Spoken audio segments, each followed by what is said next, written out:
Hi guys, आपका स्वागत है आपके अपने show MKJ talks for investment in Hindi में। कैसे हैं आप भाई? आज जो है बाजार ने तो आज बिल्कुल ही कमाल कर दिया भाई साहब। क्या जबरदस्त तेजी दिखाई, मतलब एक कहते हैं हिस्टोरिकल ऐसी तेजी जो देखकर एक बारी को तो आदमी अचंभित हो जाए। आइए सबसे पहले स्टार्ट करते हैं। बाजार आज आपके सामने आ गया है। देखिए आज बाजार खुलता है एक भारी गैप अप ओपनिंग के साथ। कल बाजार बंद हुआ था 9,553 पर और आज बाजार खुलता है एग्जैक्ट 9,753 पर, यानी 200 पॉइंट की गैप अप ओपनिंग, मतलब गजब की गैप अप ओपनिंग। और बाजार खुलते ही ऊपर की तरफ दौड़ लगाना शुरू कर देता है, बढ़ता जाता है, बढ़ता जाता है, बढ़ता जाता है और लोग बिल्कुल बौखलाए हुए देखते रहते हैं। और लगातार मुझे मैसेज आने शुरू हो जाते हैं कि सर बाजार अभी गया, अभी गया, अभी 10,000 हुआ। इतना ज्यादा बाजार में कहना चाहिए कि तहलका मच जाता है, पर बाजार एक ऊपर में जाकर 9,889 का पीक बनाता है, लगभग 9,900 ही हो जाता है। और बाजार उसके बाद एक बार को गिर जाता है। तब लोगों को लगता है शायद अब बाजार गिर के बंद होगा। थोड़ी देर उसी रेंज में गिरने के बाद चलता रहता है, फिर क्लोज होने से पहले बाजार फिर एक गजब की तेजी दिखाता है और वापस उसी लेवल पर पहुंच जाता है। और बाद में थोड़ी सी गिरावट के बाद 9,860 के आसपास बाजार बंद होता है। मतलब कमाल का आज का बाजार का परफॉर्मेंस था। यानी इंडेक्स की ही बात नहीं करिए, आप स्टॉक्स देखिए जरा, स्पेसिफिक स्टॉक्स आज 3% से ज्यादा की तेजी दिखाने वाले स्टॉक मतलब बहुत ज्यादा थे। इंतहा हो गई आज तो। आप देखिए मेरे साहब की लंबी लिस्ट है। ऊपर में सबसे ज्यादा तेजी टाटा मोटर्स ने दिखाई, जिसमें आप देखेंगे लगभग 20% की तेजी देखने को मिली। ऐसे भतेरे शेयर थे जिनके अंदर 10% से भी ज्यादा तेजी देखने को मिली, जैसे UPL, ONGC, Vedanta, Hindalco, HCL technology, JSW, hero Motors भी ऑलमोस्ट 10% तक तेज था। यानी आज जो स्टॉक पीछे बहुत पिट रहे थे, सभी ने आज तेजी के नए नए मुकाम बना दिए। बाकी सारी लिस्ट स्क्रीन पर आ गई है, स्क्रॉल कर रही है, आप इसको देखिए और पहचानिए कि आपका पसंदीदा स्टॉक इसमें था कि नहीं। अब बात करते हैं 3% से ज्यादा गिरावट वाले शेयरों की।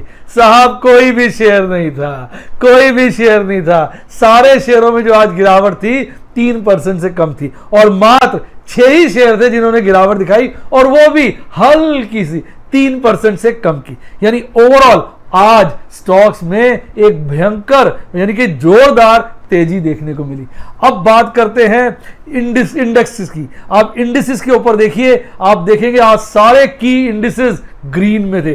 और मजे की बात, आज अपना इंडिया विक्स जो लाल में नजर आता है बहुत समय से, आज वो भी ग्रीन में था। और एक चीज देखिए आज वो हो गई जो मैंने आपको कहा था देखने को मिलती है। आज इंडेक्स भी चढ़ा हुआ है और विक्स भी चढ़ा हुआ है, क्योंकि बहुत सारे लोग ये कहते हैं इंडेक्स और विक्स उल्टा चढ़ता है, इंडेक्स चढ़ेगा विक्स गिरेगा, इंडेक्स गिरेगा विक्स बढ़ेगा। ऐसा जरूरी नहीं है। विक्स जो है वोलेटिलिटी का संकेत है। आज और कल अगर देखा जाए बाजार काफी तेजी दिखा रहा है, यानी एक तरफ बाजार में काफी वोलेटिलिटी है, जिसकी वजह से आप देखेंगे आज विक्स जो लगभग 0.5% हरे में था। और आने वाले वक्त में अगर ये तेजी बरकरार रही, खूब तेज चली और उतार चढ़ाव भी देखने को नजर आया, तो फिर आप देखेंगे आपका इंडिया विक्स और ज्यादा ग्रीन हो जाएगा। कहने का तात्पर्य यह है कि अगर बाजार में एक तरफ की तरफ तेजी बढ़ती है तो उसके हिसाब से ऑप्शन राइटिंग चालू हो जाती है हायर हायर प्रीमियम पर, और तब देखने को मिलेगा आपको इंडिया विक्स ग्रीन में। अब बात करते हैं सेक्टोरल इंडिसेस की। सारे के सारे सेक्टर ग्रीन में एक्सेप्ट 2। और मजे की बात है, फार्मा का सेक्टर आज भी रेड में, कल भी रेड में, आज भी रेड में। जब बाजार ठंडा पड़ा हुआ था तो फार्मा का सेक्टर तेज था, बाजार तेज हो गया है, फार्मा का सेक्टर ग्रीन में आ गया। आज मेरे कई सारे मेंबर्स व्हाट्सएप के स्पेशली पूछ रहे थे सर फार्मा में प्रॉफिट बुक कर दें, ये तो ग्रीन में आ गया, रुक सा गया, अब ये बढ़ नहीं रहा। मैंने कहा भाई ये शेयर बाजार है, यहाँ शेयर मार्केट में बारी बारी से सबका नंबर आता है, आप देख लो आपको बेचना है। मुझे तो फार्मा सेक्टर जो है ओवर परफॉर्म ही होता नजर आ रहा है, आउट परफॉर्म करेगा, इसलिए मैं नहीं बेच रहा। और बाकी सेक्टर में अगर प्रॉफिट होगा तो मैं उसमें प्रॉफिट जरूर बुक करूंगा। ऑल्दो फार्मा सेक्टर में मुझे लगभग 20% का प्रॉफिट हो रहा है, पर मैं उसमें प्रॉफिट बुकिंग नहीं कर रहा। आइए अब बात करते हैं स्पेसिफिक स्टॉक्स की। मैं 2 स्टॉक्स लेके आया हूं आपके लिए। पहला स्टॉक है आपका प्यारा राज दुलारा हिंदुस्तान यूनिलीवर। बहुत जबरदस्त, ये कहिए कि एफएमसीजी की सबसे बड़ी कंपनी, लेकिन रिजल्ट पे हमें साफ नजर आ रहा है कि खतरे के बादल मंडरा रहे हैं। अब इसका जो प्रॉफिट है देखा जाए 1% गिरा है और जो वॉल्यूम है वो 7% गिरा है। सीएनबीसी वालों ने एक सर्वे किया था जिसके अनुसार उन्होंने एस्टिमेट किया था कि जो हमारा हिंदुस्तान यूनिलीवर है इसका जो प्रॉफिट होगा 1800 करोड़ होगा और जो सेल्स है 9980 करोड़ की होगी, यानी लगभग 10,000 करोड़ की। पर इसके विपरीत हमारे हिंदुस्तान यूनिलीवर ने मात्र साहब 1519 करोड़ का प्रॉफिट कमाया और सेल्स भी 9011 करोड़ की। दिल चीर के रख दिया हमारे हिंदुस्तान यूनिलीवर में। इसकी जो वॉल्यूम ग्रोथ है इस क्वार्टर में, उसमें गिरावट देखी गई 7% की, 7% की गिरावट। जबकि अगर हम देखें पिछली बार इसी क्वार्टर को पिछले साल का देखें तब 7% की तेजी थी। Q3 पिछले क्वार्टर में देखें उसमें भी 5% की तेजी थी। इसके बावजूद इस बार 7% की गिरावट ने कहा है कि सारा मूड खराब कर दिया। कई लोगों का मानना था कि एफएमसीजी को लॉकडाउन में फायदा होगा, पर एफएमसीजी पे भी दिख रहा है बादल खतरे के मंडरा रहे हैं। आइए अब इसका प्राइस चार्ट देखते हैं। एफएमसीजी का ये जो हमारा प्यारा शेयर है, आज इसमें 1.5% से भी ज्यादा की गिरावट है, 1.5% से भी ज्यादा की गिरावट है और ये 2195 लगभग 2200 के आसपास बंद हुआ है। आज इसने टॉप बनाया था 2272 का, बॉटम बनाया था 2160 का और उसके बाद लगभग 2200 पर ये क्लोज हो गया। अभी भी इसकी जो प्राइस टू बुक रेशियो है काफी हाई है 67 और प्राइस अर्निंग रेशियो फिर मीडियोकर है 76। बहुत प्यारा शेयर है, बहुत अच्छा डिविडेंड देता है, लेकिन इसका प्राइस लगातार बढ़ता रहा तो इसलिए इसकी डिविडेंड यील्ड घट गई है। अब अगर आप इसका 52 वीक हाई देखेंगे तो वो 2600 ऊपर का है और 52 वीक लो देखेंगे वो 16.5 के आसपास का है और अभी रेट जो है इन दोनों लेवल्स के बीच में है। अब मेरे से कई लोग कह रहे थे कि सर आज इसके शेयर में गिरावट क्यों है, क्योंकि आज बाजार में एक और बड़ी भयानक न्यूज थी जो मैं आपके साथ शेयर करना चाहूंगा। स्क्रीन पे आ गई है, आपको मालूम होगा पीछे ग्लैक्सो के साथ आपके यूनिलीवर का मर्जर हुआ था, तो उस कंपनी को टेक ओवर के वक्त इन्होंने उनको शेयर अलॉट किए थे।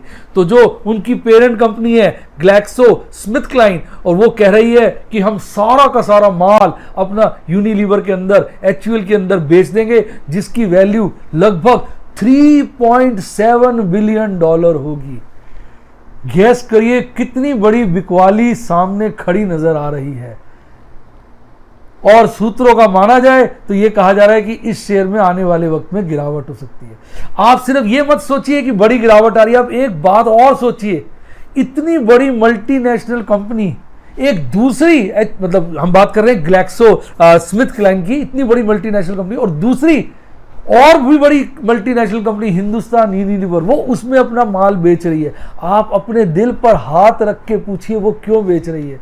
क्या वो बेवकूफ है? कहीं ना कहीं उनको दिमाग में आ रहा होगा कि इस कोरोना वायरस के चलते इसके शेयर में भयंकर गिरावट आ सकती है, इसके हाथ ना जल जाए, हाथ को अपने जलने से बचाने के लिए पहले ही वो माल बेचकर निकलने का कार्य कर रही है। तो एक ये भी कारण रहा आज शेयर के अंदर इतनी भारी मात्रा में गिरावट आने का। तो ये आपको हर न्यूज पे ध्यान देना पड़ेगा, क्योंकि इस वक्त हम बड़े टर्बुलेंट टाइम्स के अनुसार चल रहे हैं। अब अगर आप इसको देखें, इसमें आज लगभग 84 लाख शेयरों का काम हुआ है।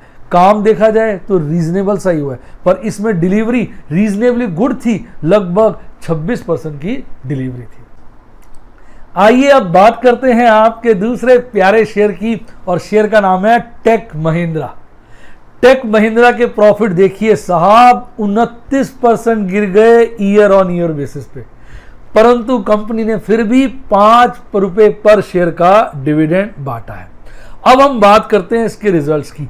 ईटी नाउ ने एक पोल कंडक्ट किया था जिसके अनुसार माना जा रहा था कि टेक महिंद्रा का प्रॉफिट 1012 करोड़ का होगा। इसके विपरीत टेक महिंद्रा का प्रॉफिट मात्र 803 करोड़ का हुआ, यानी मार्केट एस्टिमेट्स की भी उसने बैंड बजा दी।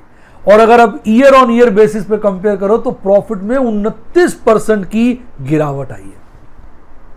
कंपनी का रेवेन्यू 9,490 करोड़ रहा। अच्छी बात यह है कि यह लगभग 6.72% बढ़ा है, यानी टॉप लाइन बढ़ी है, बॉटम लाइन घटी है। आइए खरीदूंगा ऐसा समझ लीजिए। आइए अब बात करते हैं आपके प्यारे राज दुलारे डीआईज और एफआईज की। भाई साहब आज तो तबाही साहब तबाही, आज तो एफआईज ने दबा के माल खरीदा है और डीआईज को भी पिछाड़ दिया है। और पिछले कई दिनों का अगर हम कंपैरिजन देखें उसके मुकाबले आज भारी मात्रा में खरीदारी हुई है। दोनों इंस्टीट्यूशनल इन्वेस्टर्स ने मिलकर 2,500 करोड़ का माल खरीदा है, आज गजब दिखाया है। एफआईज की बात करें, लगभग 8800 के करोड़ का माल खरीदा, 6800 करोड़ का माल बेचा, नेट में अराउंड 2000 का खरीद के माल चले गए। डीआईज की बात करें, लगभग 5900 करोड़ का माल खरीदा और 5340 करोड़ का माल बेचा, तो नेट में इन्होंने भी लगभग 580 करोड़ का माल खरीदा। दोनों ने मिलाकर आज 2550 करोड़ के आसपास का लगभग माल खरीदा। तो आज तो हम ये बोलेंगे कि सारी तरफ खरीदारी खरीदारी ही नजर आ रही थी। आइए अब बात करते हैं ऑप्शन चेन एनालिसिस की। जैसा कि आप सभी को मालूम है, आज अप्रैल की ऑप्शन चेन एक्सपायर हो गई थी और अब हमारा सारा ध्यान मई की ऑप्शन चेन पे रहेगा। इसलिए मैं पिछले दिन की ऑप्शन चेन को नहीं लेके आया हूं, मई की ऑप्शन चेन को ले आया हूं, आपके सामने है। अब इससे हम आने वाले वक्त का अंदाजा लगाने की कोशिश करेंगे। आइए कॉल के पॉइंट ऑफ व्यू से देखते हैं। कॉल राइटिंग सबसे ज्यादा 9,500 के लेवल पर देखी गई है। जो ओपन इंटरेस्ट है सबसे ज्यादा 9,500 के लेवल पर है और उसके बाद 9,500 के बाद 10,000 के लेवल पर है। और पुट की बात की जाए तो सबसे ज्यादा पुट राइटिंग जो है का ओपन इंटरेस्ट वो है 9,000 के लेवल पर। तो इसका मतलब साफ साफ नजर आ रहा है कि 9,500 अभी भी स्ट्रॉन्ग रेसिस्टेंस बना हुआ है और 9,000 स्ट्रॉन्ग सपोर्ट बना हुआ है। अब लेकिन देखा जाए कि 10,000 के लेवल पे भी अच्छी खासी कॉल राइटिंग हुई पड़ी है, कॉल का ओपन इंटरेस्ट है, यानी कहीं ना कहीं 10,000 और 9,500 दोनों ही स्ट्रॉन्ग रेसिस्टेंस का काम कर रहे हैं। यानी बाजार इस चार्ट को देखते हुए, ऑप्शन चेन को देखते हुए नीचे में 9,000 के नीचे जाने का अभी विचार नहीं बना रहा और ऊपर में 10,000 से ऊपर जाने का विचार नहीं बना रहा। अब बात करते हैं किसकी, point of maximum pain. Point of maximum pain अभी भी 9,000 पे है, यानी बाजार जो है 9,000 के इर्द गिर्द मंडरा रहा है और सेकंड हाईएस्ट पेन जो है 9,500 पर है। थर्ड हाईएस्ट जो है वो फिर 8,500 पे है, यानी 10,000 पॉइंट ऑफ मैक्सिमम पेन से देखा जाए तो खासा दूर है। यानी अगर दोनों हम कॉल पुट और पॉइंट ऑफ मैक्सिमम पेन सबको मिला के लेकर चलें तो ऐसा लग रहा है बाजार कहीं ना कहीं 9,000 और 9,500 के बीच में एक बेस्ट लेवल सब चीजों को कंसीडर करके लगता है। बाकी शेयर बाजार है वो कल पता चलेगा पोजीशन क्या है। आइए अब बात करते हैं पुट कॉल रेशियो की। अगर आप पुट कॉल रेशियो को देखें, चाहे वो इंडेक्स लेवल पे देखें, स्टॉक लेवल पे देखें, टोटल के लेवल पे देखें, इसमें गिरावट आई है और ये 1 से ज़्यादा नीचे आ गई है। ऐसा माना जाता है अगर पुट कॉल रेशियो 1 के लेवल पे हो तो बाजार न्यूट्रल है, 1 से ऊपर हो तो बाजार बेरिश है, 1 से नीचे हो और आधे के आसपास हो तो बाजार बुलिश है। अभी ये 1 से नीचे तो है पर आधे के आसपास, इंडेक्स वाली तो नहीं है और एफएनओ वाली नहीं है पर स्टॉक वाली, यानी स्टॉक के मामले में बाजार कहीं ना कहीं बुलिश है। ये हमारी पुट कॉल रेशियो बताती है। आइए अब बात करते हैं बाजार कल, और इसमें हम करेंगे टेक्निकल एनालिसिस। तो आपके सामने आ गया है बाजार कल और आज का टेक्निकल चार्ट। भाई साहब आज की कैंडल ने तो बोलिंजर बैंड के अपर बैंड को भी काट के रख दिया, उसके ऊपर चली गई। आइए मैं आपको एक बड़ा करके चार्ट दिखाता हूं, आपके सामने आ गया। आज की कैंडल में एक खूबसूरत बात फिर से उभर के आई है, गैप आ गया है। कल की कैंडल देखिए और आज की कैंडल देखिए, मैंने एक रेक्टेंगल बनाया है ऑरेंज और येलो कलर का। आप देखिए वो जो पोर्शन दिखा रहा है जिसमें छोटे छोटे ट्रायंगल्स भी दिखाए गए, ये एक गैप रह गया है, ये एक गैप रह गया है। और ये गैप वो मैंने आपको कई बार बताया और आपने खुद देखा है कि बाजार गैप फिल करने आता है। तो आज की जो बढ़त है वो गैप छोड़ गई है, तो कहीं ना कहीं बाजार लौट के आएगा और ये गैप को फिल करेगा। ये चीज मैं आपको लगभग पिछले कई वीडियोस के अंदर पिछले कई समय से 2 या 3 बार आपको वेरीफाई करा चुका हूं। इस बार देखते हैं ये चीज वेरीफाई होती है कि नहीं। इसी तरह से अपने एक्सपीरियंस से हम नई नई बातों पर ध्यान देंगे और अपनी नॉलेज को बढ़ाएंगे। अब बात करते हैं MACD चार्ट पर। साहब MACD चार्ट पर फुल बुलिशनेस है। आप देखिए लाल हिस्टोग्राम लगातार बन रहा था, 6 दिन तक बना, कल और आज हरा हिस्टोग्राम बना है, यानी गैप जो है MACD का सिग्नल लाइन के ऊपर बढ़ रहा है। तो कहीं ना कहीं बुलिशनेस ही वो दिखा रहा है।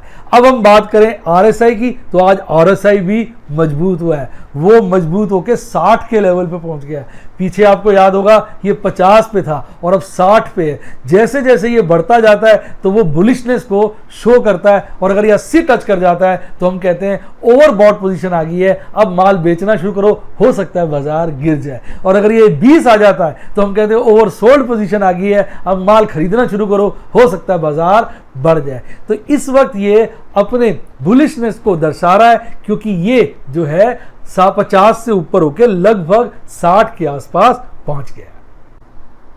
आइए अब आ गए हम अपने खास नए स्पेशल सेक्शन में, जिसमें हम अपने जो मेंबर्स हैं उनकी क्वेरी लेते हैं। मैं आज एक क्वेरी लेके आया हूं क्योंकि क्वेरी बड़ी इंपॉर्टेंट है। मैंने आज एक न्यूज़ अपने व्हाट्सएप मेंबर्स के साथ शेयर करी थी जो स्क्रीन पे आ गई है, रिलायंस ग्रुप से रिलेटेड है। और उसमें मेरे एक व्हाट्सएप के जो मेंबर है उसने पूछा, जो ये रूबी का मेंबर है, इसने पूछा सर ये बताइए कि अब क्या इससे कोई दिक्कत हो सकती है, ये जो न्यूज़ है। अब पहले हम बात कर लेते हैं न्यूज़ क्या है थोड़ी खुलासे के साथ। तो साहब न्यूज़ आपके सामने आ गई है कि कोरोना वायरस के क्राइसिस को देखते हुए रिलायंस इंडस्ट्रीज ने फैसला किया है कि मुकेश अंबानी साहब अपने पूरे साल की तनख्वाह छोड़ देंगे। एक उन्होंने अच्छा जेस्चर दिखाया। दूसरा ये बताया गया कि जितने भी हाई पेइंग एम्प्लॉइज हैं रिलायंस के, जो बिग शॉट है, सबकी 30 से लेकर 50% की सैलरी कट की जाएगी। और हाइड्रोकार्बन बिजनेस जो है रिलायंस का बड़ा बैडली इफेक्ट हुआ है ऑयल क्राइसिस की वजह से। इस वजह से हाइड्रोकार्बन वाले बिजनेस सेगमेंट में जिसमें भी व्यक्ति की तनख्वाह 15 लाख से ऊपर है उसकी सैलरी में 10% की कटौती होगी। तो अब आप देखिए इसका क्या इंपैक्ट होगा। इतना ही नहीं, उन्होंने ये कहा है कि कोई भी एनुअल कैश बोनस और परफॉर्मेंस लिंक्ड इंसेंटिव इस बार नहीं दिया जाएगा। अब आप सोचिए इसका क्या इंपैक्ट है। जो मैं आपको इतने समय से कह रहा था कि रिलायंस के ऊपर भारी विपदा आ गई है, वो तो अब आपने देखिए इस न्यूज़ ने खुद ही क्लियर कर दिया। ये न्यूज़ इस बात का इंडिकेशन है कि कहीं ना कहीं रिलायंस के सामने हाइड्रोकार्बन बिजनेस को लेकर एक बड़ी चुनौती आ गई है, क्योंकि मामला खराब हो गया है। दूसरी तरफ अगर रिलायंस की तरह सभी कंपनियां अपने एम्प्लॉयज की सैलरी कट करेंगी तो इसका एक बड़ा ही bad effect macro economics level पर आ सकता है। आइए मैं उसको समझाता हूं। देखिए हम जो खर्चा करते हैं वो हमारी इनकम पे डिपेंड करता है।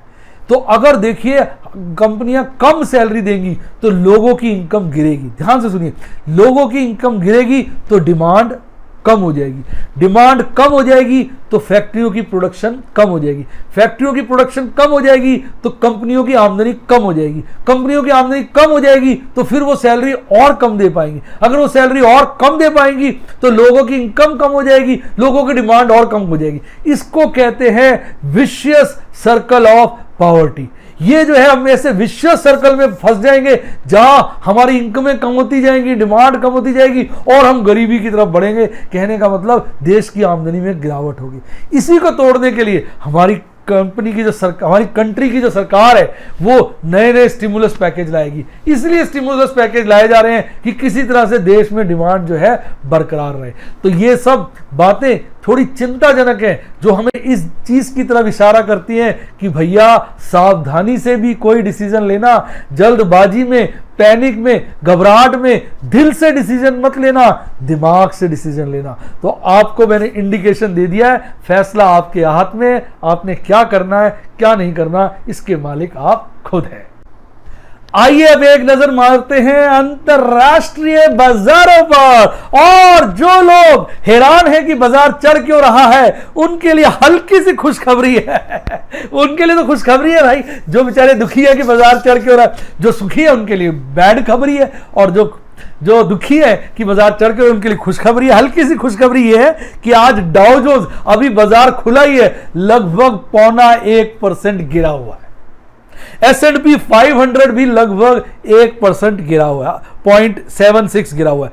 नैस्डैक अभी टिका हुआ है, हल्का सा ही गिरा है। लेकिन स्मॉल कैप बड़े दिनों बाद 3.5% जो है गिरा हुआ है। और विक्स ने तो आज कमाल कर दिया, 8.23% बढ़ा हुआ है। यानी आज जो हमारे देश में हुआ, इंटरनेशनल मार्केट में बिल्कुल उसके विपरीत हो रहा है, उसके विपरीत हो रहा है।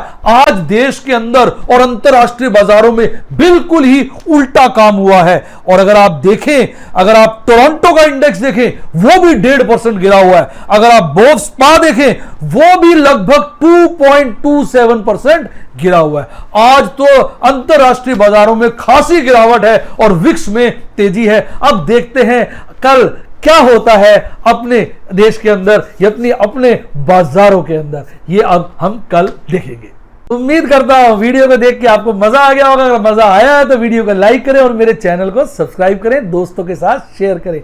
इसके साथ साथ अगर आप मेरे YouTube के मेंबर बनना चाहते हैं तो सब्सक्राइब के साथ ज्वाइन का बटन आ रहा है, दबा दीजिए और उसके बाद आप मेरे सिल्वर, गोल्ड, डायमंड के मेंबर बन सकते हैं। और डायमंड मेंबर्स के साथ मैं सबसे ज्यादा इंफॉर्मेशन और नॉलेज शेयर करता हूं। तो अगर आप पूरी कंप्लीट नॉलेज चाहते हैं तो डायमंड के मेंबर बने। अदरवाइज गोल्ड मेंबर्स के साथ मैं टेक्निकल शेयर करता हूं और सिल्वर मेंबर के साथ सारे बेसिक चीजें अच्छे से शेयर करता हूं। इसके अलावा अगर आप नॉलेज की चरम सीमा को प्राप्त करना चाहते हैं तो मेरे व्हाट्सएप के सफायर और रूबी मेंबर बने। रूबी मेंबर उनके लिए अच्छा है जो FNO की बेहतरीन स्ट्रेटेजीज, जहां पर रिस्क कम से कम हो और तकनीक की मदद से हम अच्छा प्रॉफिट कमा सके, तो आप व्हाट्सएप करिए, मेरा स्टाफ आपको मेंबर बनने में मदद करेगा। और अगर आपको डीमैट अकाउंट खुलवाना हो या म्यूचुअल फंड में अप्लाई करना हो तो डिस्क्रिप्शन बॉक्स में जाइए, वहां मैंने रेफरल लिंक दिए हुए हैं, उसकी मदद से मेंबर बनिए। कोई दिक्कत आता है तो आप मेरे स्टाफ को कॉल करिए, वो आपकी मदद करेगा। और अगर आपने अच्छी किताबें पढ़नी है तो उनका रेफरल लिंक भी डिस्क्रिप्शन बॉक्स में है। इसी के साथ साथ गैस करिए क्या, अगर आप चाहते हैं आपको डेली गुड मॉर्निंग अपडेट्स मिले तो ऊपर आ रहे लिंक की मदद से मेरे टेलीग्राम चैनल को जरूर ज्वाइन करिए। उसको ज्वाइन करना तो समझिए मस्ट है, नहीं तो आपके हाथ से इंफॉर्मेशन उड़न छू हो जाएगी। इसी के साथ साथ bye bye, god bless you and आप शेयर मार्केट में खूब खूब पैसा कमाएं। Bye bye.